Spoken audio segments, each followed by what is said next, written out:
Sebagian orang mengharapkan keajaiban datang dalam hidupnya. Bahkan setiap saat ada dalam hatinya adalah pertanyaan, kapan keajaiban itu akan datang dan menjadi kenyataan. Saya Mulyati Salim, inilah cerita saya.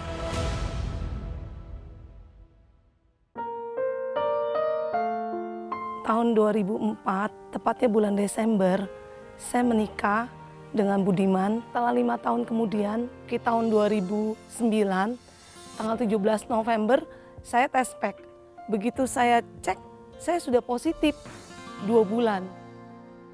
Saya tahu istri saya hamil, kita sempat periksa ke dokter. Begitu saya datang ke sana, dokternya heran. Loh, ini kok ada yang menyumbat ya, antara miom, tumor, kok bisa ya ada bayi di tengah-tengah sekelilingnya tumor semua. Biasanya kalau ada tumor, nggak mungkin ada bayi. Tapi ini ada bayi sekaligus ada tumor. Karena dia bingung gimana cara mengambilnya, akhirnya dia merujuk saya ke rumah sakit yang lain.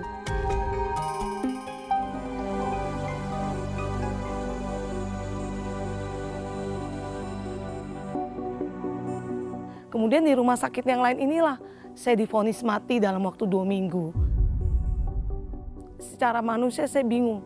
Waktu dokter bilang tumor ini tidak membahayakan janinnya, tapi membahayakan nyawa saya. Jadi dia bilang ini kasusnya 1000/1, lebih baik digugurkan. Saya langsung dibawa ke satu ruangan, di situ kaki saya suruh diangkat. Tapi karena mama saya pernah di bagian kandungan, jadi saya tahu ini yang namanya kuret. Waktu itu saya bilang sama dokternya, "Dok, saya ini ada bayi sama tumor." "Oh ya, tenang aja, ibu nggak usah takut." Tapi dari situ saya takut. Saya bilang sama suami saya, "Kita keluar dulu sebentar." Saya di situ saya pulang.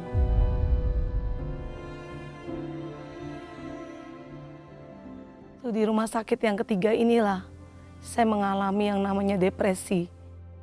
Saya menangis di hadapan Tuhan karena bayi ini harus digugurkan. Kemudian saya telepon mama saya bilang, "Umur kamu masih muda, kamu masih bisa punya anak, kamu ikuti kata dokter."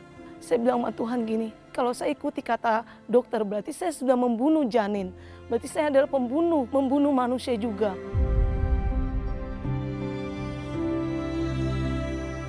Berbagai dokter yang kita ketemui semua menyarankan hal yang sama untuk menggugurkan bayi tersebut. Karena ini katanya bisa membahayakan ibunya gitu loh. Tapi istri saya dan saya tetap bersepakat untuk menjaga baby tersebut. Ini kan sudah Tuhan titipkan, jadi kita harus jaga gitu kan. 7 dokter saat itu yang sudah kami datangi, tetap tidak ada harapan. Saya bilang sama suami, kita putuskan bersama untuk tidak cari dokter lagi.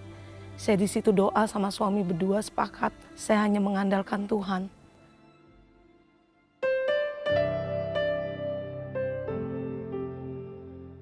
Waktu saya doa sama suami, firman Tuhan bicara kepada saya di dalam Matius 7 ayat 1 sampai 10.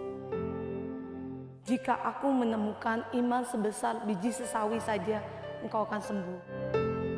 Saya bangkit, saya berkata kepada Tuhan, "Ini hamba-Mu Tuhan, bukan lagi dengan kekuatan saya lagi, tapi biarlah dengan kekuatan Roh-Mu yang tinggal di dalam saya." Ketika bayi itu kontraksi, saya seperti sakit perut saya. Saya suka nangis, saya bilang, "Tuhan, saya nggak sanggup Tuhan, saya nggak sanggup." Tapi Tuhan bilang apa? "Bukan karena kekuatanmu, tapi karena kekuatanku yang ada di dalam dirimu. Jadi engkau nggak usah takut." Itu yang membuat saya mantap dan makin berjalan bersama Tuhan. Memasuki bulan ke-6, suami saya bilang, "Kenapa kamu nggak cari dokter yang spesialis kandungan sekaligus tumor?" Terus saya bilang, "Iya benar juga ya." Saya tetap berpikiran positif bahwa itu mukjizat pasti ada, Tuhan akan menolong saya.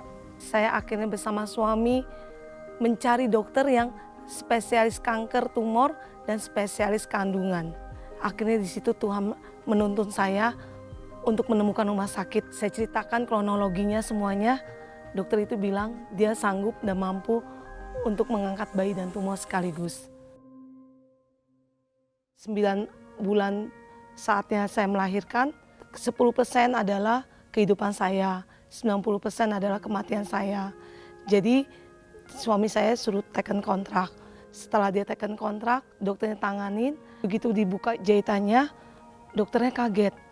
Kok dia selama 22 tahun bisa ada bayi dan tumor berdampingan. Dia bilang ini benar-benar sesuatu mujizat Tuhan. Jadi angkat bayinya 10 menit, beratnya 2,2 kilo. Begitu diangkat, saya nangis, saya terharu. Saya meneteskan air mata. Saya bilang, Tuhan kau luar biasa Tuhan.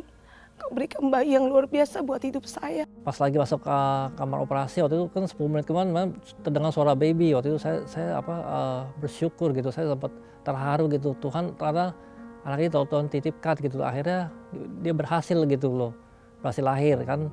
Kemudian saya dibius total, angka tumornya 2 jam.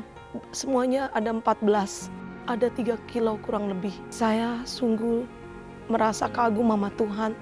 Tuhan, kau bisa ciptakan manusia yang hidup di antara tumor di dalam rahim saya yang kecil. Sungguh sampai sekarang saya terkagum-kagum ya sama kebesaran Tuhan.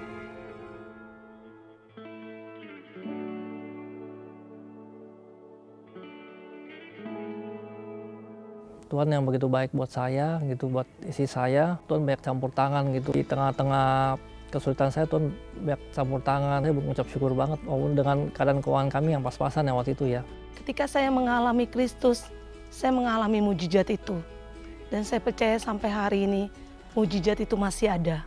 Kalau Tuhan Yesus bisa memberikan mujizat buat hidup saya percaya Tuhan Yesus juga bisa memberikan mujizat kepada kita semua. Mujizat itu nyata dalam hidup saya.